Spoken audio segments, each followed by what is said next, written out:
As Tammy said, here's the link. This is not going to be PowerPoint based. It's a web page, so it can be interactive. So I'll put this up again at the end if you need the link. But what I want to do is to not only demonstrate it, but give you the tools you need to actually do the stuff we're talking about. So again, my name's Dave Eddyburn. I currently live in Charlottesville, so we drove up yesterday, very pleasant drive. My incentive here is to be really practical. I know there's not enough PD time. So it's the burden on me as a presenter is that we've got to make sure you've got something to do on Monday. So that's my goal. So as you're going through, if you find something interesting, take notes. If you've got this up on your device, then follow along. My goal is that we have really practical kinds of things. My emphasis is mostly going to be on grades 4 through 12. Students that are a little bit older, the struggling gap is very clear, and nobody seems to be helping them enough. So the idea was if you brought your own device, you could play along. And if I go too slow, you can go ahead. So you just scroll down, all the links are here. I'll demonstrate how to use the page. You contact me. This is not opening your email, it's creating a form, so you can just stay in my space and write to me and say, hey Dave. So we'll do that. Let me just start, just see if we're all on the same page. Anybody working in a learning loss post-COVID environment? Yeah, thank you. Yeah. Anybody work with kids that don't read at grade level? You are so in the wrong place. No, yeah, exactly. There's some commonalities here that are going to bind us together. So this is not news to you that students have had a hangover from COVID. What is shocking is different ways we're calculating the level of learning loss. We're talking years. More surprising is the learning loss appears to be larger in math. Now, I don't know about you, but as a parent, this totally makes sense. My kids are not going to sit down and do math for fun. Right? That wasn't part of COVID at our house. Now, I could maybe entice them, force them, read with them. I could get them to open a book. We could read. We could do things together. So the learning loss in reading is not as significant quite yet. Depends on how we're measuring it. But what you see here is the kids get older, we've got major gaps. Now, the other problem we've got at the end of the school year is the post-COVID funding expires. So we're going to hit a cliff next year. Is that right now we have extra money, and the powers that be that are giving us extra money are saying, well, hey, you didn't use it to close this learning loss gap.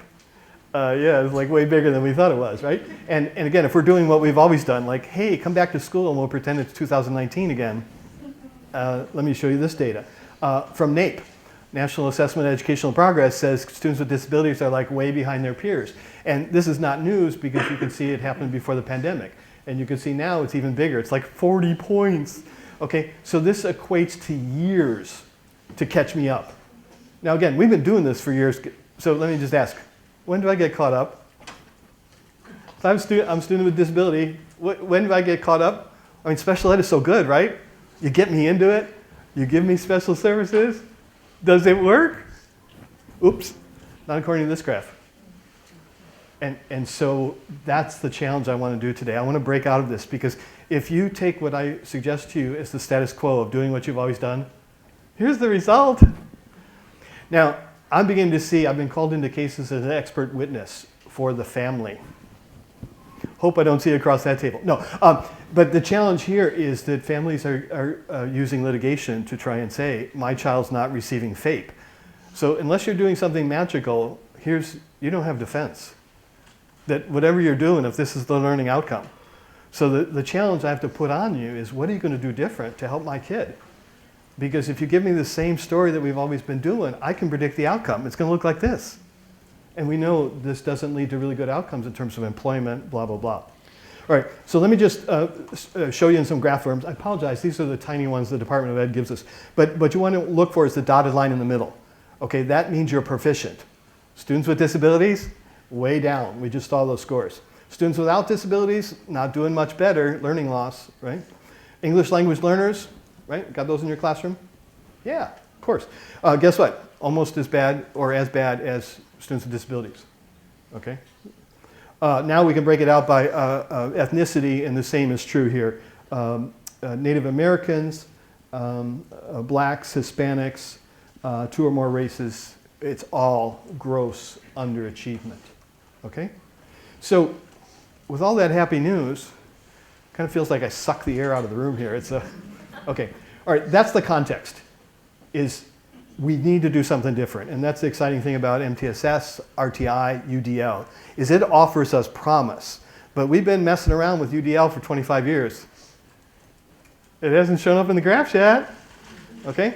So we gotta try and use this and go about it different. So that's my goal today, is to give you some licenses to behave differently, to go after things, and to collect evidence to say, hey, this is at least something, okay? And some evidence that we're getting engagement. I'm going to argue that what makes MTSS so hard is that we haven't given you a full toolbox. We gave you a toolbox, we gave you some tools, but there are a couple of things missing. Anybody have any suggestions of what's missing from the toolbox? Whole bunch of time. No, yeah. A collaboration. Now again, we got more than teachers generally do because they don't get to co-teach or co-plan. But well, first of all, there's going to be some attitudinal things. Next, there's going to be some technology tools. And the issue is rethinking what performance is. Now, education is historically about pouring stuff into my head so that I can do it here in your classroom and out in the hall and in the parking lot. Now, how well is that working for our students? They can't do it here. They can't do it at home. They can't do it in the parking lot, right? So they got nothing.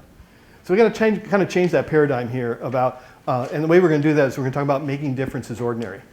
Now, there's other trends happening around us that may help us here. One is called personalized learning, or the Department of Education is calling it precision education. And this comes out of medicine. If you have cancer, I don't give you the same cocktail that I take. I make a special cocktail for your cancer, and that's what we call precision medicine. Pretty good, right? We get you just what you need. Well, wait a second. Isn't that what education should be? Get you just what you need.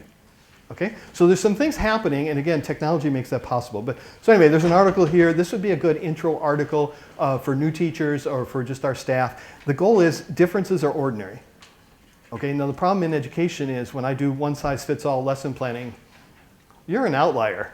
You're making more work for me. I have to plan something special for you. We got to flip that paradigm so we make it easier. Second is that we got to help our colleagues and some of us perhaps in this room is we got to move past this bell curve. When we think that this is the outcome of education, my job is to sort you. Some of you are going to earn Fs today. Yeah, that's my job. I have rigor in my classroom. I have high standards. So I'm going to sort you on this bell curve. And we might as well tattoo that F on your forehead. Because we want you to go through life knowing you can't read. You can't do whatever I'm trying to teach. All right? And so that's a very 19th century, 20th century, and unfortunately it's already polluted the 21st century. We have teachers that think that that's our job. So one of the things I want to teach you and help you is what we're after is the J curve. You come into my classroom, you come in here, you can't do it, but before we leave in an hour, you're going to be able to do it. So you got this period, you're at the bottom of the fish hook, but all of a sudden we're going to start seeing evidence decline. Okay? That's what we're after. Okay? So next week, when you meet with kids that can't do something on Monday, our goal is to get them to do it before Friday. Because otherwise, my lesson next week is, oh, that's something else I can't do. I don't know what photosynthesis is, and your job is to go on. Wait a second. If you said photosynthesis is so important, how do you make sure that I know it by Friday? Okay? So this kind of 21st century model of what we're trying to do is what are the tools we need to get J-curve performance? Because we come in, I'll show you in a minute, we're novices, we can't do it. So anyway, those of us that are in special ed, here's the mantra that we're all about with MTSS, is what works for whom and under what conditions. That's the business we want to be in. So I want to give you some recipes today, and I want to tell you how to build recipes. I want to offer to build recipes for you if you would tell me what your kids are struggling with. Okay? So here's what I'm going to propose, is I'm going to try to change and give you some insights and transform your toolkit. Cool. Time for a break? No. I was going to say this would be a good time to leave if none of this sounds useful to you. All right? So my feelings won't be hurt if there's a mass exodus, but you with me? Nobody's leaving, okay. All right, so let's get started. All right, so a couple foundations here is I think one of the problems that we've had with UDL is we're really confused. We think it's a lesson planning template. Really? Let's look that up on the internet. There's all sorts of lesson plan. Okay, it's not really cutting it. So I think here's a gap, one of these things that I think is missing in our toolkit is something I call diversity blueprint. Okay? If I'm going to build a house, I need an architect, I need a builder, and I'm the resident. and I'm also the payer. So my opinion counts more than everybody else's. But anyway, I'm going to work with my builder, I'm going to work with my architect, and they're going to design something for me, okay? Now, they don't necessarily have to know who's going to live in the house, because I may sell it, or I may give it to my kids, or do whatever. But the issue here is the architect doesn't have to have intimate knowledge of the resident. The architect has to have knowledge of the standards and the behaviors. What do we do in a kitchen? If the person's in a wheelchair, how big do the doors have to be? And so we can design without getting too involved in the resident's life, okay? And I think that's something that's missing. So here's one of my blueprints. And you've already told me that we're in the right spot. You know that you've got kids that came into the classroom this year that don't read at grade level, okay? So if that's a need, then the design principle is, why doesn't all text talk? Okay? If kids are not at grade level, why don't we have tiers? Easy, medium, hard, right? Because we also have gifted kids, right? So how are we challenging them for the pre-college level? So here's a beginning way that we could talk about what's the diversity we're trying to design for, okay? Now, if you don't have a student who's blind, then there's a set of interventions you don't have to do because you don't have that student, okay? But if you do have one, you can't say, oops, I forgot you were here, all right? So I believe we've got to get a little more serious talking about the blueprint for your classroom, and then we can help you meet those needs. So here's an example. If I am doing universal design and I make this really good design, I'll argue that there's two ways you can observe it works. Okay? There's a group of people that you designed it for that I call primary beneficiaries. Okay? They're the ones you're thinking about, the kids that can't read at grade level. And you say, hey, I need tiered text and text that talks. And so what you're going to do when you bring that to the classroom, you're going to watch that child to see, 1, does he use it? 2, does he like it? And 3, does it make a difference? Okay? Now, a lot of times that's not a research study, that's just teacher observation. That's anecdotal stuff from the parents to say, what did you do to my child? He's spending Friday night reading. Yeah, we got access to text, that this stuff is amazing. So primary beneficiaries is what drives our design, okay? Secondary beneficiaries are those that we couldn't pick in advance. So I can't tell which of you will turn on text-to-speech because you don't have an IEP. You haven't expressed anything to me, but you just got a swim class and your eyes are burning from chlorine. All of a sudden, you're going to turn on text-to-speech. What? That's a secondary beneficiary of the design. Now, what happens when you start looking around your classroom, in many cases, you'll have more secondary beneficiaries than primary. What does that tell us? I would argue that tells us that's a universal design intervention. I've made this more acceptable for many of you to use it, and not just the one in the front that I know about that was targeting. Okay? So here's an example of what's called a zero-entry swimming pool. Do you have these in your community? The edge is like 0? Okay, so tell me, why was this designed? Who are the primary beneficiaries of this design when your community rebuilds their pool and puts this in? Yes? Isn't it easier for people to get into the pool, or people with wheelchairs or something? Maybe? Yes, the comment was for people that have mobility difficulties getting into the pool, so you kind of can roll in there. Any other groups that might benefit? Babies. Yeah, babies, young parents and the toddler, they're kind of splashing around because they can fall, they'll just scrape themselves, but they won't drown right there, right? I often see grandparents sitting there. It's kind of cool. I don't want to get all wet, I'll just get a little wet, right? All right, so there's a group of people that convinced the powers that be in the community to pay for this pool because why? There's all these people that can benefit. The secondary beneficiaries are who we're talking about now. This was originally as a design intervention designed to help people in wheelchairs get into the water. Okay, but once we started using it and developing, we found, look, there's community support for this. Okay, so what kind of outcomes should you expect? Well, you take the inspiration from a student that has challenging behaviors that are impeding learning, and you use that as a design principle to say, how can I engage them? What can I give them? What can I do? And then we give that to them. Now, if they're the only person in the classroom that gets that, we call that assistive technology. So if you're blind and I have your textbook on Braille and I give it to the person who's blind, that's assistive technology because the rest of you don't read Braille. However, if there was something about Braille that you wanted to use, you could pick that up. But so we're looking for this distinction that is actually measurable. How many people use it? If it's just one, it's an assistive technology, and the teacher views that as a burden that, oh, well, I have to learn that, right? But if it's something that I can bring to the classroom, thinking about that one child's needs, engaging him or her, and give it to everybody, it makes it more acceptable, all right? And it catches on fire. So probably the best UDL technology we have is text-to-speech, okay? Now, we've got some other ones I'll show you in a minute that also have caught our imagination, and we won't.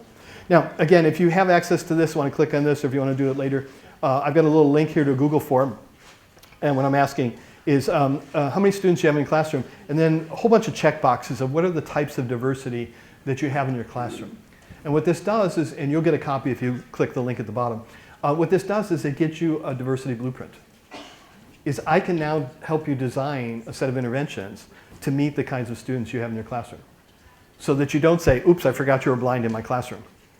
Is that will now become a design principle to say, I don't like to write, I'm not good in executive functioning and following multi-step directions.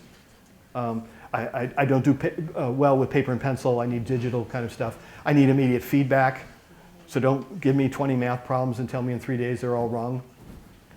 Okay, we need a digital equivalent of that worksheet that gives you the immediate feedback. So by having that, we can begin to customize. I think that's step one. Those of you that are coaches in buildings, I think this is a piece of our puzzle, is how do we do an environmental scan to help every classroom create their diversity blueprint so we know what's there and we can start building the tools they need. All right, today we're going to talk about two primary areas. One is choice and the other is challenge, and then we're going to put those together. So part two, we're cruising. It's all the way to 9:49. Right on schedule. Okay, why is choice an essential element for student engagement and positive learning? Well, tell you what, do any of you have students that when the social studies teacher tells them to read chapter 4, the book goes in their locker, and then we come back tomorrow and they wonder why I didn't read it? I mean, did I just make that up, or is that like a real life scenario? Okay, yeah, okay, you know these kids. So what happens is, how much learning occurred last night when the book stayed in my locker? 0. Okay, we want to call that baseline. Okay, anything you do is going to be more than baseline. If the book stays in the locker, there's no learning. So I'm going to show you things in a few minutes that you think are cheating. But I want to come back to this. If the baseline is 0, anything we do helps you learn more. Okay? That improves outcomes. Right? The book staying in the locker does not improve outcomes. All right, so the research is very clear about if we're going to give students choice. I created a resource page that's available at the top up here, and then it takes you to this other page. There's a whole bunch of stuff here. We're going to talk briefly about AI tools. I do think that's a follow-up question for you. Dave, is there any AI that will help teacher lesson planning? A whole bunch, but I didn't have time to put it in here. So I can follow up. I can help you with those if you ask me those questions. But the two I want to point out to you today is we're going to talk about level text.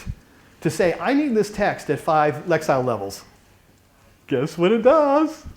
You put in your text and it auto rewrites it at different Lexile levels. I call this AT for teachers, right? How do we use AI to get the appropriate text? So that's cool. And then anybody do task analysis? We have to break the steps down for kids so they get stuck. Okay, here's one that automates it. Tell me what I have to do, and it'll break it down into the steps and check it off.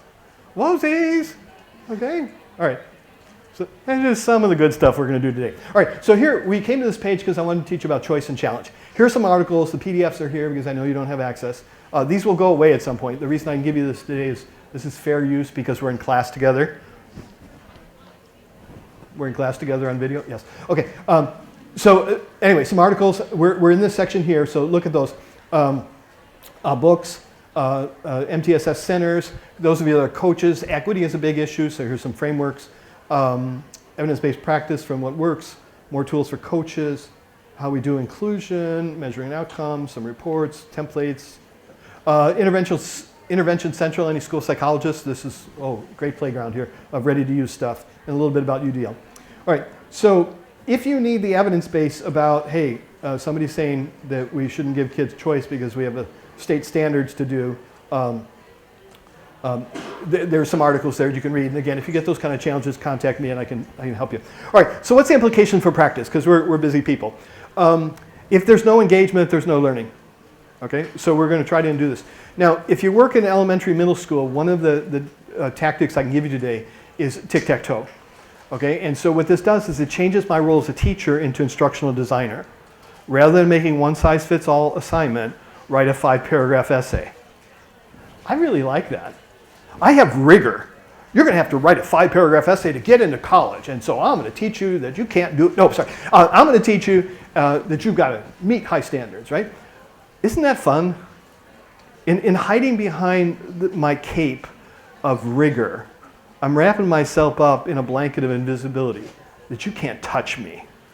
I don't have to make any changes because all you're doing is asking me to lower my standards. Yuck. Okay, we got to address that. That is a form of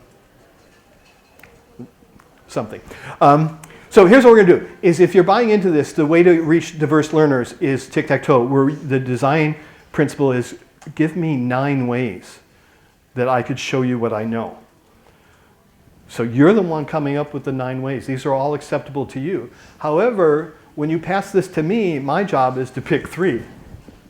Okay, so the first thing I'm going to do is find the 3 easiest. Okay? And that's fine. That's how we game it. And if you get gamed by the easiest are all in one row, right, you'll know better next time. But the bottom line is I engaged. And I had to look at 9 things to find out what I like to do, what I can't do, what I want to do. Okay? All right, so here's the issue. If we're going to help people do this, is how do we help them populate the tic-tac-toe board? All right, so I gave you an example. Here's what one of my students created. This is what it looks like. She was trying to teach parts of the cell. And so she's got all these different kinds of things. And so what you start to do is you start to understand universal design, multiple means of representation. Is you could read a book, you can watch a video, you can work with a friend. There's all these different ways. And again, you're the one that allows this to be done. You can embed links in here. Okay, so if that's relevant. So your job is to make the 9 things. Now, of course, this takes time, which is why we want to share these. Okay, can I share them in the building? Can I share them in my region? Can I archive these in the state? Where again, if we're all teaching this unit, let's go grab this, right? Okay, so again, that's our homework assignment, is how do we think about that I don't have to make one of these every single day? Okay, could I make one a week, and then how do we share? I've got this template for you. It's a Word doc, it's blank. We'll download it, open it up, and you can see that it's just a 3x3 box that you populate. Okay, so let's do a demo here. What if the silly kind of example here is, what did you do on your summer vacation? The traditional response could be this, write a 1-page paper. So the teacher puts that in here and pastes it, and we do that. Okay. Now, do any of you have students that's kind of dead on arrival? I'm not doing that one. Okay, so that is our cleverness of where do we put that. Okay, so if you really want the students to write, you might put that in the center square, because now they got to go all around. But you could think about, okay, my gifted students could do column 1, or they could do a diagonal, and you could start thinking about that diversity blueprint as like, okay, what's the interesting for the A-level student that they might pick. Now, what'll be interesting is, even though you design it that way, you're going to find that some of our A students are going to find an easier way. That's okay. Okay. If I'm gifted, I can't be hitting on all cylinders 24/7. I've got to find some times where it's kind of easy. Which, you ever notice how we get high school students that really like to color? We've got the adult coloring books too, right? We're still processing, we're still thinking, but the activity itself regresses that allows me to use my brain differently. Okay? This is all good, folks. This is all part of learning. Okay? Now, let's see what the second option was. Anybody familiar with Canva? Yeah. How many? A third? Oh, half. Ooh. Oh, awesome. All right. So Canva is this amazing. I like to think of this as the print shop for today.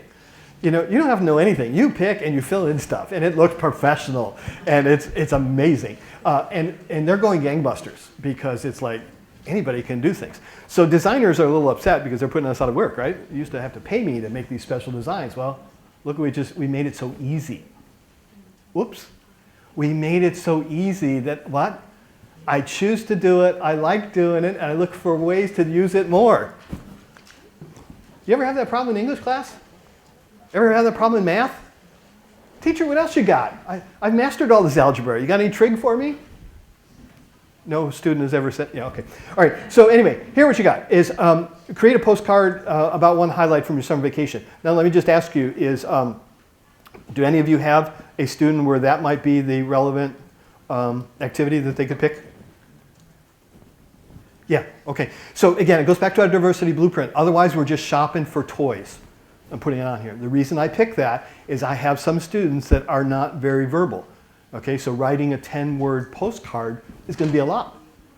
However, once we pick that formula and that genre, you may see they change the font size because they got more to tell grandma and grandpa about what they're doing at summer camp. Is that an outcome? Look, you change the font to get more words on the screen. That is an outcome.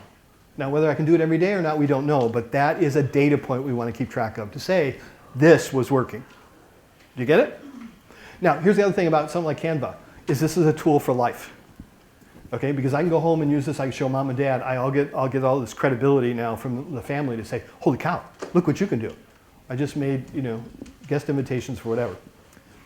All right, so that's what we're looking for, primary and secondary beneficiaries. We're designing it to say 9 things that will help all kids be successful. Now, once you have tic-tac-toe and the kids get used to it, you can play other games with it. You can say, pick any 3. Or this is a week, I know everybody is struggling here, it's finals and the holidays coming, pick 1. Woohoo, teacher's great, it's easy, right? So the point is, the first time we do this, there's a lot of hand-holding to guide them through, but in terms of classroom management, it is easy to do, and we get better the more of these we make, okay? And I would hope at a conference like this, we could come and exchange these. Would that be cool? Here's a flash drive of 100 that I made. Can I have your flash drive with your 100? Holy cow, that would be... So, now again, one of the things I want to show you with my templates is if it's not the right template, let's not do it. Okay? Or if you have an idea how to make it better, tell me. But if it is the right template, then let's figure out how to scale it. Let's see how we can share, how we can crowdsource among us to make this easier and reduce the time demands. All right, here's another tactic. Now, if tic-tac-toe can be used in high school, but if we typically think about elementary and middle school for managing those 9, when we get to middle school and high school, we could flip it a little bit so the teacher's not so involved in the formatting part, and this is what I call a tool menu. So tactic 2 is to make a tool menu. Now, one of the artifacts of technology is that when I have a good idea, people copy it. Have you ever noticed this in the App Store? You're going to look for an app and there's like 10 of them. Okay, so here's a function of technology. Is just like when you go to the grocery store and you're trying to find your favorite cereal. There's a whole row, where is my box? Okay? So a function in a post-technology society is there's more choice because it's easier to bring tools to market. And that's what this is going to show us. And in a minute, I'm going to show you how to find all these tools. All right, so anybody have students, it's November. So in the first 2 months of school, does anybody knows kids that lose their assignment notebook? That come to class without what they're supposed to do, sign this or... Isn't this fun as a way to flunk you in my class? Here's a piece of paper and you must have your parents sign it and bring it back tomorrow. Let me just ask, can you predict in advance who's not bringing a piece of paper back? Isn't that awesome? I have high standards. You must return this piece of paper. It's a test. And I can tell before we start you're going to fail. Okay? So one of the problems we have here is, yes, this is something we do in schools to prepare you for life. But the reality here is that some of these kids that can't do it also have parents that can't do it. Are some of you in this room? No, don't raise your hand. But here's the thing, is often when I find providing this to a student, I often find the family likes it as well. It's like, holy cow, I can't keep track of stuff at work either. So this notion here of maintaining my personal to-do list is not negotiable. You must do this for life, right? But now in October and September, you're dealing with these kids and you're trying to find something else. They've already lost the assignment notebook. So what have you done in September and October? What other things do you come up with to replace the assignment notebook? Teachers tell me they do a Google Doc. There's just different kinds of digital tools. So here's the deal. Here's, I think, 9 different to-do list managers. Let me just show you one. This is not necessarily good or interesting, but it's got a good name. Remember the milk. This got started by the fact that I'm in the grocery store on my phone trying to say, what does the grocery store on the fridge say? Yeah, pick up milk, right? Because I couldn't remember. So now most people manage the grocery list on their phone, but this is a group sharing to-do list. So we can share it among the teacher, the student, the parent, whatever. So now the problem with all these kinds of things is the research has shown that most of us have to burn through about 7 of these before we find one we like. Because the first one, they're forcing me to do it in some way. It's like, ooh, I don't like this. And you'll see, here's a great one. This one is kind of a wiki-based thing. And right now, yeah, shake your head. No way. Okay, yeah, you're just saying, wait, this is in my face. It's too much, whatever. So that's really the way a lot of people react is like, this ain't working for me. Forget that. So part of what I have to do is we give this list, and the student's job is to be like Goldilocks. Try them all, find one that works. I don't care which one it is because you're going to teach yourself. This is your problem to solve. It's for life. Okay? I'm not giving up. We're going to keep track of you, and you're going to find a system that works. Okay? And whether it's the paper assignment notebook that blew up, fine. We'll go digital. We'll try Google Keep. We'll try Google Docs. We'll do all these things. We'll do phone-based stuff, whatever it is. Okay? So we give that to the kids. Now, what would really be interesting at a conference like this next year is for us to come back and say, how do we rank order these? Which one do kids end up picking? Because that would help me kind of, hey, take a look at this one first, right? And there won't be agreement. I mean, it's just like consumer rankings. It's like some of us like this one and a lot of us hate it, whatever. And so we get that kind of stuff. So anyway, here's the deal. It's not our job to figure out which one works for you. That's your job, right? Okay, here's another one. Now this one's a little easier. It's making a presentation. Now, have the teachers you work with, do they allow the presentation platform to be my choice? I'm not teaching you Prezi, but if you want to do your presentation in Prezi, go do it, right? Teach yourself, bring it back, do it. Okay? So here's, I think, a baby step on what we're doing is, as long as the teacher's not involved in having to train you on all these products, my job is just to give you a list. Cool. Now, what's interesting here, anybody familiar with Loom? Yeah. This is called screencasting, where I can record. So do you have any kids that can't get up and do what I'm doing today?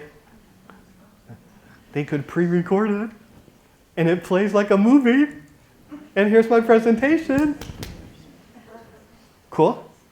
That's one of the licenses. Now, the problem is I am not the only source of great ideas in here. We need a way to start saying, hey, guys, I've got a student that's nonverbal. How are they going to do the presentation? Well, let's record it and use text-to-speech and pre-record it. So it's a document. It's an artifact. Okay? And this is free. All right. I consider this activity making UDL buffets. Is that cool? Now again, if you're in charge of a buffet, you might want to think about nutrition. Good stuff. On the other hand, you know, if it's after a soccer game, we just gotta fuel, right? So it's like, pick what you want, okay? The reality here is if everything I've tried for you has never worked, then there's no boundaries. I want to find amazing stuff and just put it out here and say, hey, does this lure you in? And give you say, hey, I can do this. Okay. Now, a couple things that are going on here is one is our gifted students will find things that aren't on our list. Our techie students will do the same. Great, tell us what those are, we'll add them to the list. The other thing is you're going to start to see people getting credibility points and social status points in classroom to say, hey, look what I got. Oh, hey, can you teach me that? Awesome, yes I can. All right. So all of a sudden now they're being successful in a social environment that never were before because I was always a student that struggled. Okay. Now I mentioned as we were going through here is the student's job is to behave as Goldilocks, not the breaking and entering part, but within the house that we go and we sample. And the job, our takeaway, our assignment is to come back and tell you what was just right. Okay. That's a form of outcome. Is Dave, who can't read anything, came and told me he got through chapter 4 and here's what he used. Here's what he likes. And his mom told me, you know what he's doing on Friday night? He was reading his science book. Holy cow. How do I take away gaming on a Friday night and get you reading my science? Win, win, win. Okay? So you want to keep track of stuff like that. Okay. All right, questions or comments about our little tactics here. We have menus, tool menus, and we have tic-tac-toe. Questions, comments? Anybody already doing all this? No? Okay. You want to talk more about this? Keep going. Keep going. They're getting quiet again. All right, let's segue into the issue of challenge. And again, we're going to use our friend called choice and put these things together. So another thing that I think is missing out of our toolbox is something called an equalizer. And the way you can think about this is kind of a volume control. It can be off, it could be on, but typically we use it to adjust. Okay? Now, if you've ever been to a concert, you see this giant equalizer up there, and there's going to be a gazillion buttons. But that person is pushing all of them to make it sound amazing, right? What if we did this to the curriculum? Okay? Now, Carol Ann Tomlinson is better known for differentiation and came out of the gifted education. She's called these equalizers. So one of her prototypes is kind of what you see on the screen here, is that we've got these continuum, and you and I can label what that is. But let's talk about knowledge representation. Can you think about that as we go through K-12? It starts out very concrete, and it gets very abstract. And then what's the first thing we do when kids don't get fractions? We take that slider and we back it up and we start talking about pizza. What did we just do? We were taking an abstract that they weren't processing, and we said, let's make this a little more concrete. Or let me try to teach fractions to a kindergartner, which is our new math, right? It's like, what is that about? How do you do that? All right, so this slider, what if I built software where it did it for you? Holy cow. Now, some other ways you could think about that. One is change the grade level. Okay, show me 12th grade photosynthesis and show me 2nd grade photosynthesis. Okay? Folks, that's one of the AI tools. So I prefer BARD as opposed to ChatGPT, but one of the things that we're learning about prompts is explain photosynthesis to a kindergartner. And what it spits back is this core essence of what photosynthesis is, using very small words and not all the details, but something like a young child could understand, versus tell me what photosynthesis should mean to a 12th grader. Would be a lot more scientific and involved and things like that. Holy cow. AI is becoming a leveler of the reading. Holy cow. Any of you work with students that want like more structure? First hand that goes up, you give a writing assignment. Well, how many pages? What font size, right? You know, what font? Okay, so they want more structure. And then do you have another group that want no structure? Just leave me alone, let me go do it. They spit back something totally amazing because they did it on their own. Okay, in special ed, I tend to think that our students need more structure, but there are certain tasks that they want less, and go for it. What would that look like? Amazing. Okay. Another AI tool in this space is called DALL-E, which is a drawing tool where it uses the AI to make graphic images.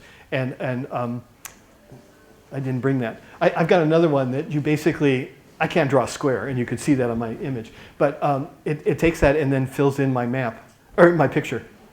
So I drew this goofy looking sun in a box, and it put in a marsh and a sunset and mountains based on, holy cow, AI for artistically impaired. In special ed, we spend a lot of time about the independence, that we need more or less, and then the pace. In special ed, we typically go slower, which again contributes to the achievement gap. There's some counterintuitive research in learning disabilities that says go faster. Doesn't make sense, but they learn more if you go faster. Which is, if you ever listen to a blind person read, they turn the audio up. Why aren't they going slower? They're not slowed down by trying to follow the bouncing ball. The cat saw the moon, right? It speeds it up so they can process quicker. So, I don't know what that means for the students you work with, but that suggests we should do an experiment. Let's show them how to adjust audio pacing to see if they can get done in less time. Because pretty much everything we give them takes more time. Whoa, outcome. All right, so let me show you. We just talked about this concept in the abstract. Let me show you what it looks like. Here's text compactor. And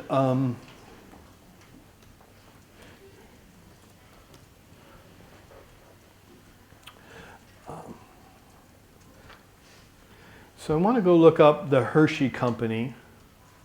Right. So do you have some kids that wouldn't be able to read this?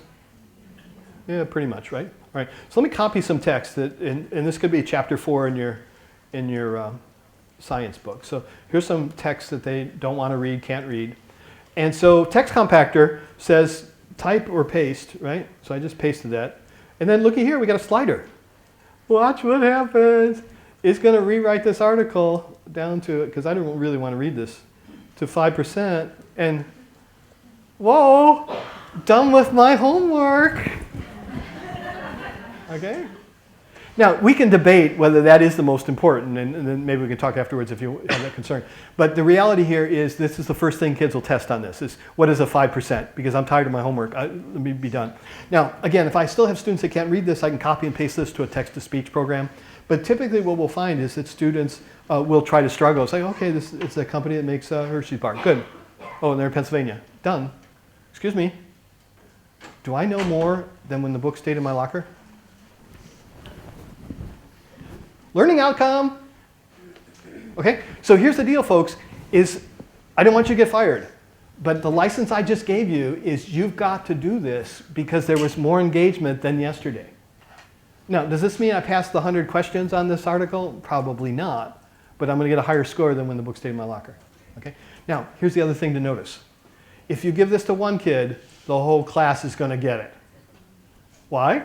Because I think it's cheating. Let me show you what my teacher showed me, right? And this is really a great social media experiment to see how quickly you can infect the whole school. Okay? Because something like this, they're going to be talking about at lunch, they're going to be sharing online, and pretty soon everybody's going to know it. Other teachers are going to hate you, right? So we got to talk about what this means. But here's the other thing you're going to watch. After they do 5%, it's not going to be enough. They're going to play with the slider and pick another number and read it again. Will this improve learning outcomes?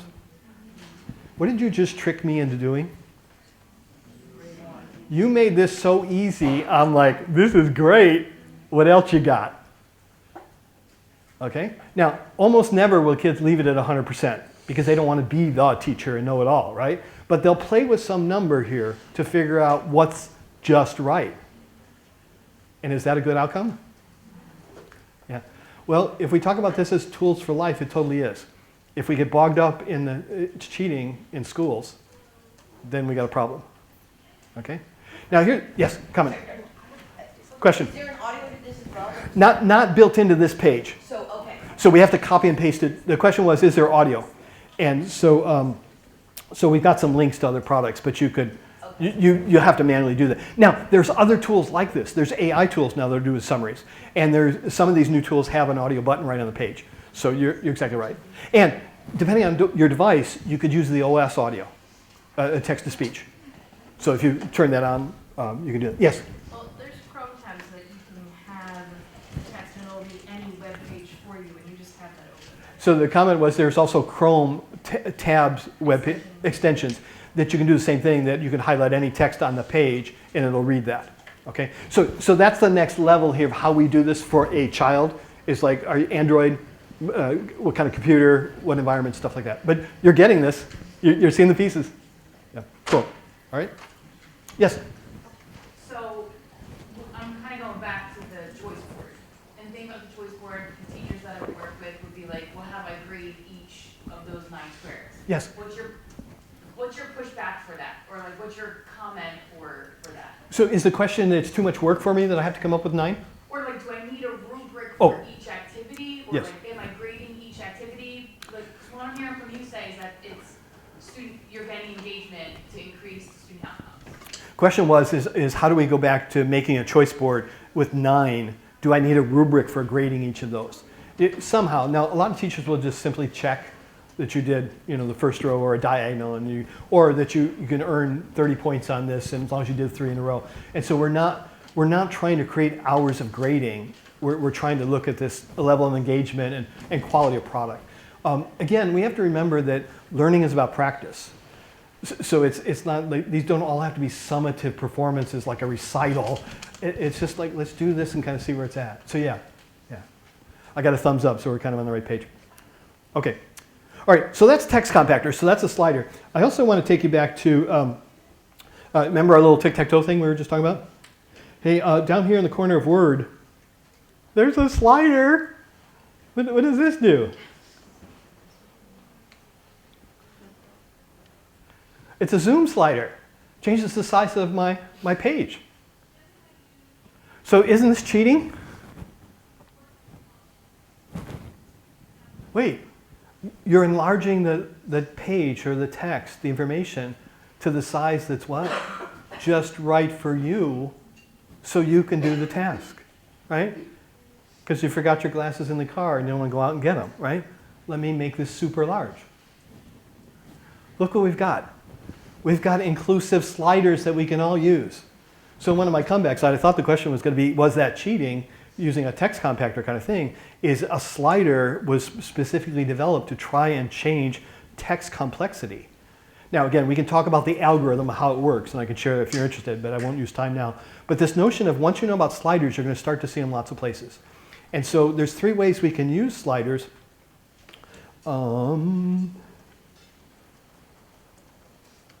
Which I think I skipped over, is it could be something that we lock and only a teacher can do. So we call that a teacher control panel.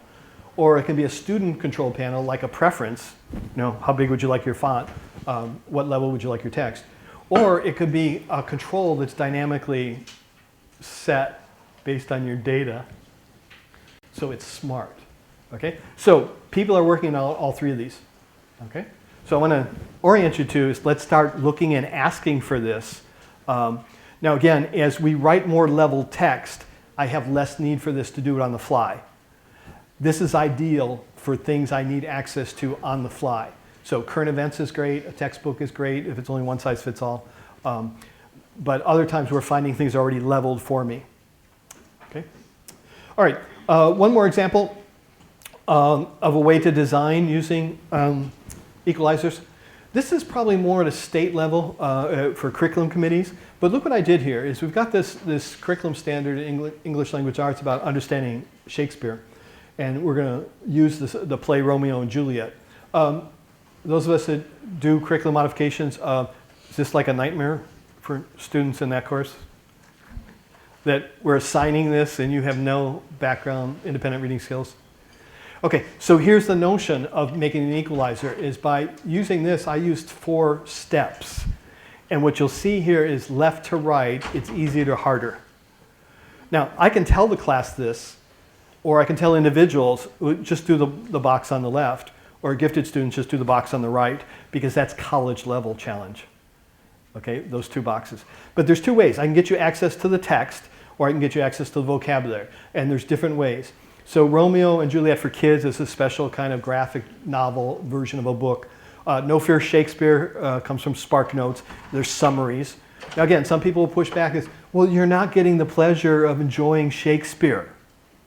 Excuse me, my kids are not getting the pleasure of enjoying Shakespeare. That's not the learning outcome that they're experiencing. So, so if they know anything about Romeo and Juliet or 2 dudes, or 2 people, and that it's similar to West Side Story, hey, wait, I can see that movie. You know, and now I got some analogies. All right, those are good learning outcomes. And then open source, and then Romeo and Juliet, again, a college level analysis like you would take in English 109. Holy cow, okay? Now, this takes work.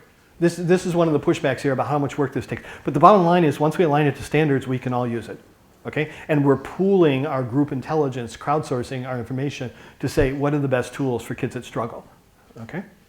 Anyway, I can make these for you. Okay, what you'd have to tell me are the top 2 or 3 rows.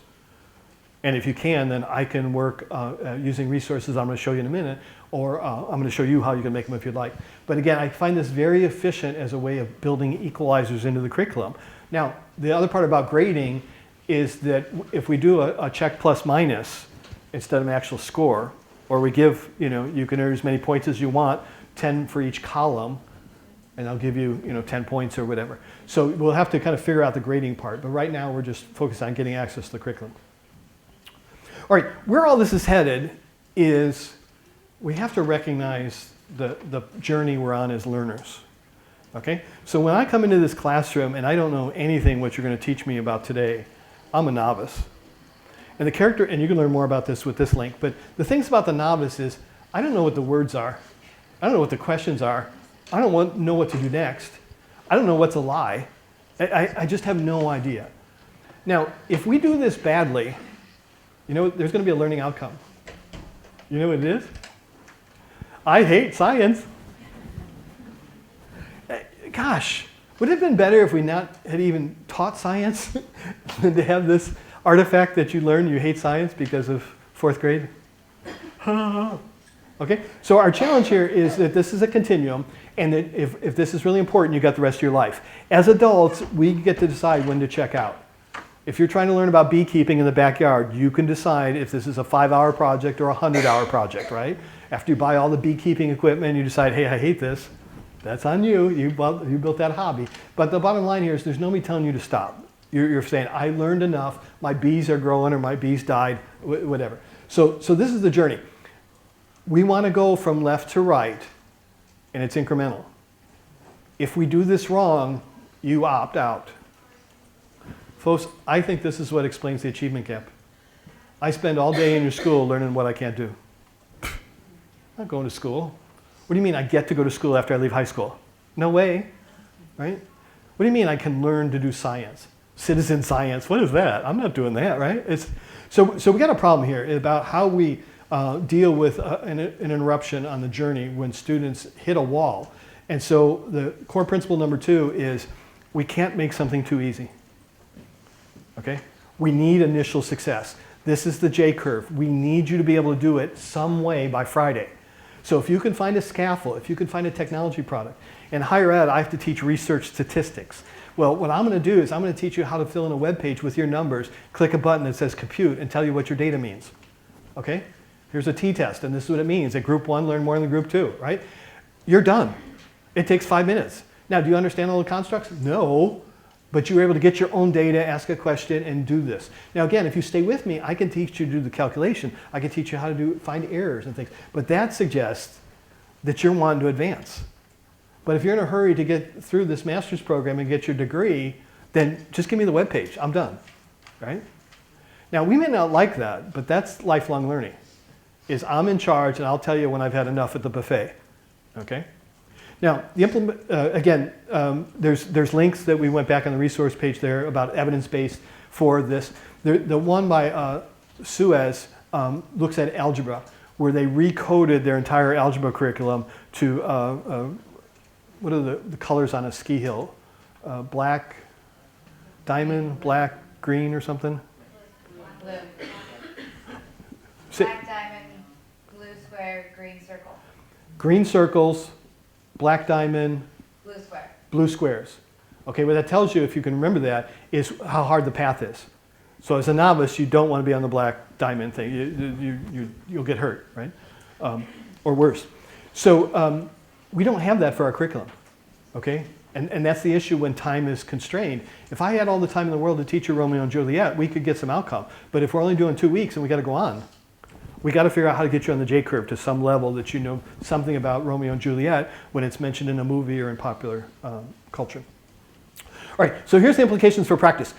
There's a bunch of things about agile development or building things that says build it so it's functional.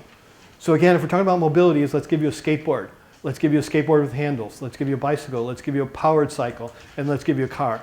We don't try starting kids in a car when they're young, right? They don't have the skills to manage and operate that. So here's the deal, is that technology is a scaffold.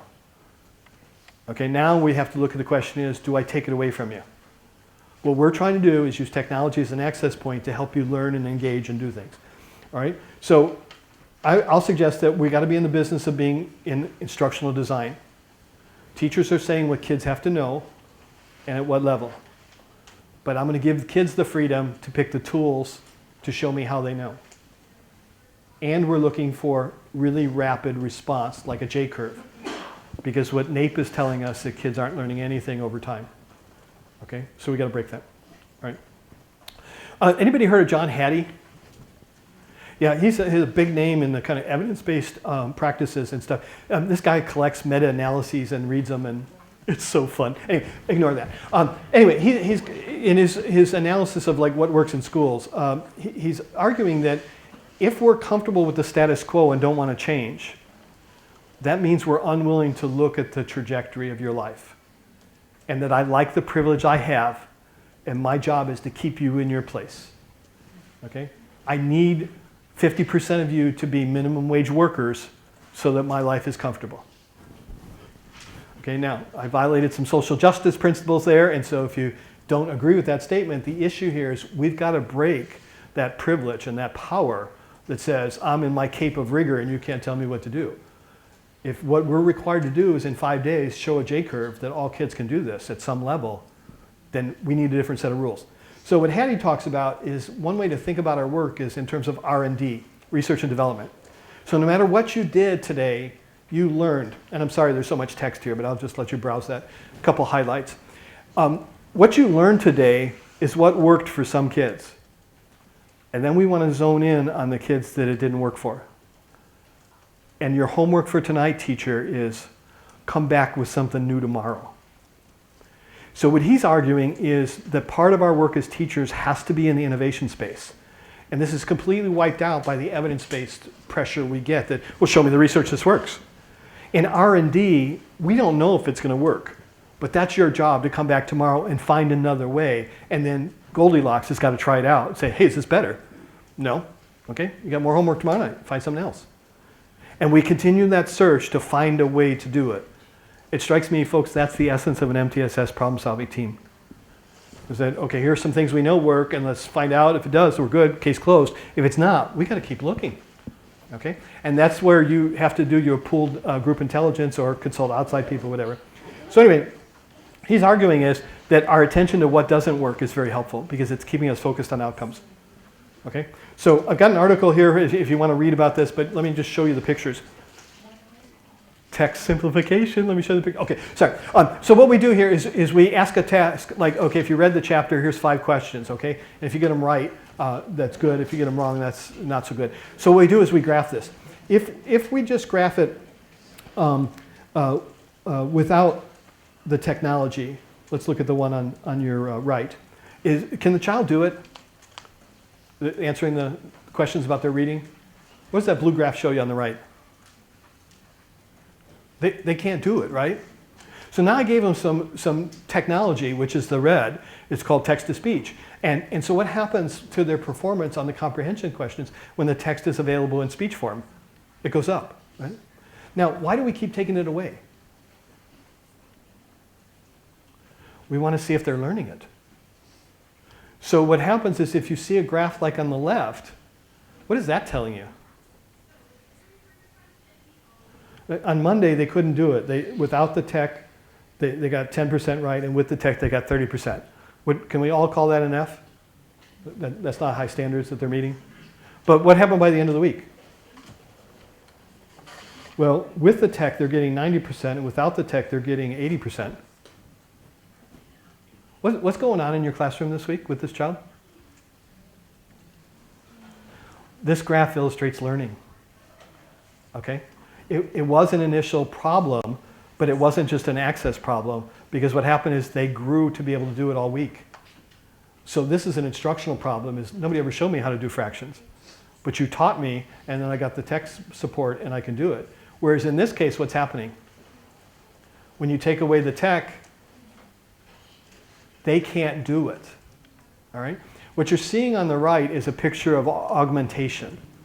This is a case that the technology is functioning as assistive technology.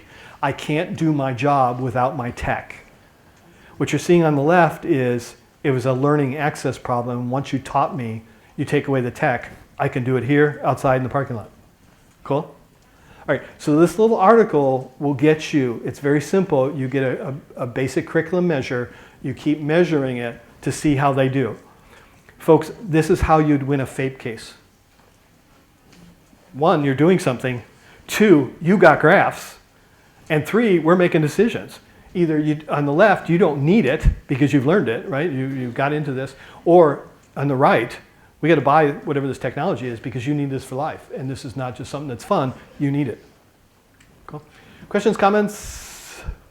I don't want to ask you to raise your hand if you're being sued, but yeah, okay. Just a warning, folks. Things are happening. We're getting a little more militant. That there's more at stake here. And historically, the NAEP data doesn't protect us. All right. 13-minute warning. Yeah, we're in the final section. We're in the home stretch. All right. I want to give you recipes. I want to support your work in innovation.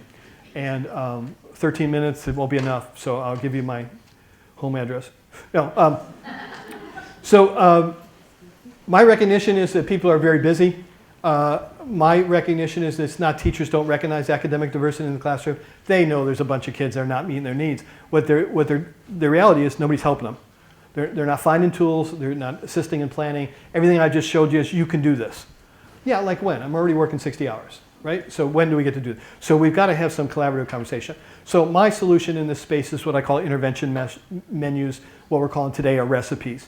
And here's an example of what I can make for you or help you make. And it's a 3-column. Again, there's a template for this. So you tell me, Dave, there's a whole bunch of students in my classroom that can't spell correctly. I don't know who they are yet because it's still August. But given my past experience, they're out there, right?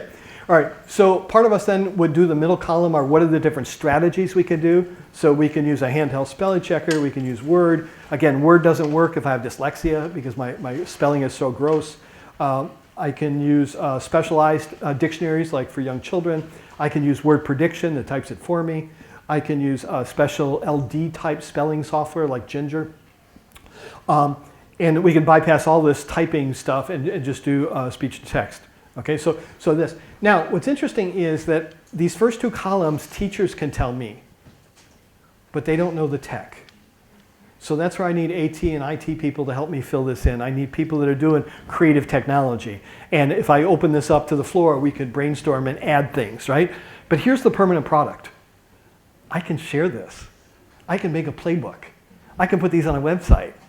And we can go and look when I'm trying to populate my tic-tac-toe or my tool list, I can grab this kind of information.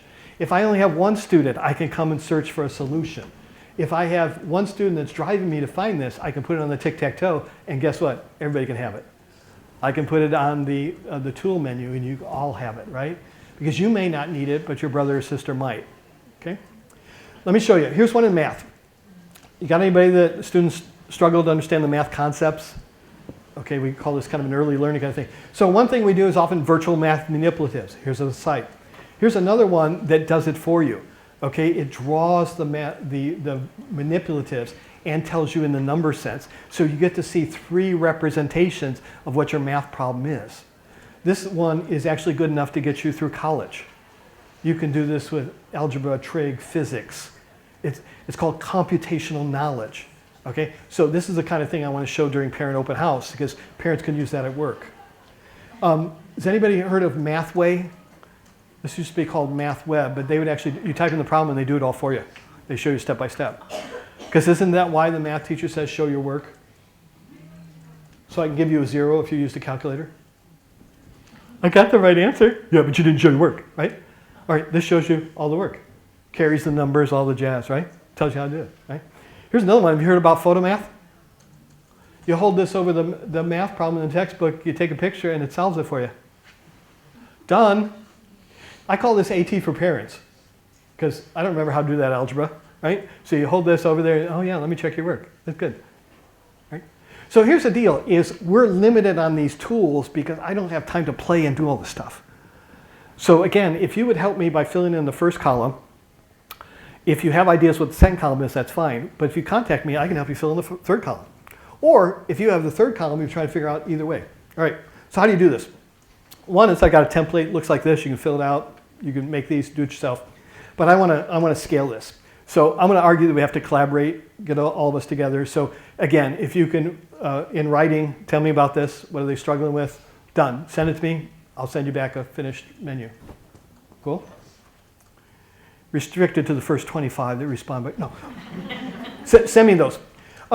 Many of us, I don't want to pick on anybody, but some of us are not in the classroom, and so we have a hard time understanding what some of the demands are of what kids are supposed to know and do. So what we have here is a set of, oh look, 3 columns. Look what they did. They went and found foundational skills that we would ask kids to do in every classroom. So read aloud. Well, I can't read aloud. Then what can I do? Okay? Take notes. Yeah, I can't do that. Here's some tools. Okay? So with this, learning activity types is trying to get at the generic tasks of teaching and learning and then to align it with technology tools. Now, I don't think this website goes deep enough to help us with the intense supports we need, but it's a model, it's a piece of our puzzle. Cool? Learning activity types. Second is work with your team, a curriculum specialist, teacher educators, other folks that have strategies, and fill this in. Now, I find a lot of workshops at conferences like this, they want to talk about the strategies, but they don't tell me the tools, okay? So again, we kind of have to mediate that. And then finally is how we put these things together. So again, going back to our example here is graphic organizers. Here's a bunch of tools. Are you using things like online organizers or Canva? Holy cow, Canva's got a whole bunch. Lucid chart. I mean, this is commercial, professional level quality to make charts and things. Word prediction, we're familiar with. Voice memos on our phone, you dictate and move stuff around. All right. Now, Dave, how do you do this? How do I do this if you're not around? One is I find curated websites. So one is this educational technology and mobile learning. They just got a ton of stuff. And so this is a way, by just reading that website, you can stay up to date. There's this crazy guy, Larry Ferlazio from California. He's a ESL teacher. Look what he did. 2,000 best lists of blank. And this guy keeps them all up to date. So here you go find whatever it is you're looking for, and he's got a blog with like 50 products that he's looked at and used with kids and tells you which ones he likes. Holy cow. 2,000. How do you, yeah, that guy's crazy, right? Anyway, his bent is ESL learners. So again, I don't know a lot of people that are helping me understand special needs in that space. Cool. All right, here's another tactic. Has anybody heard about searching similar to or alternative to? Okay, so if you say similar to and then this underscore here, and you say similar to PowerPoint, you put that in Google and press return, and you're going to get a list of products. Or you say alternative to PowerPoint, you're going to get a list of products. All right, so I did that to that first one we looked at a little while ago, Remember the Milk. Look what happens. I get this whole list of other products that I can bring you tomorrow to say, okay, remember the milk, you didn't like that? Let's try Google Keep. Do you like that? No? Okay, let's keep going. And you go down a list. Do you like Todoist? Yes, I do, because it's so minimalist. It's not in my face. I can hide the stuff I don't have to do right now. Ding, ding, ding, we're done. Okay? So here are the kind of tools I would use to try and populate your menus. Okay? So here are 3 products. The websites, they're in the business of crowdsourcing and comparing. So alternative to, Capterra, and G2. And what they're trying to do is tell us who's in that space. So what you do is you go to any of these websites and you put in a product name or an app, and it'll tell you other ones just like it. Now folks, I actually need this when you tell me you have an Android, and I'm only familiar with iOS, okay? So these are the kinds of tools that to make your solutions, I may have to, ooh, how do we do this, okay? So again, if you're not a techie and went into that, ask somebody like Dave or check with your friends.